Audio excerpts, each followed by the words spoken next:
ছোট্ট বন্ধুরা, তোমাদের জন্য আবার একটি গল্প নিয়ে এসেছি নতুন। একজন মা তার ছোট্ট মেয়েকে নিয়ে পার্কে ঘুরতে যায় এবং ঘুরতে যাওয়ার পর সেখানে তার ফোনে একটি ফোন আসে, একটি জরুরি।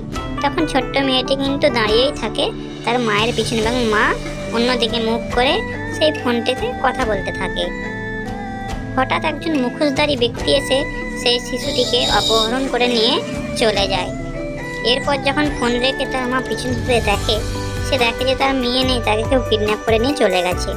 এরপর সে ফোন করে গোয়েন্দা মেহুলকে এবং তাকে আসার জন্য অনুরোধ করে তার মেয়েকে খুঁজে পাওয়ার জন্যে। মেহুল এসে সমস্ত ঘটনাটা তার মায়ের মুখ থেকে শোনে যে তার মেয়ে তার কাছেই ছিল এবং তাকে কিডন্যাপ করে নিয়েছে দুষ্কৃতীরা। মেহুল এই 4 জন লোককে সন্দেহ করে এবং এই 4 জনের মধ্যেই অপরাধী আছে। বন্ধুরা, তোমরা কি বলতে পারবে এর মধ্যে কি অপরাধী, আসল অপরাধী কি?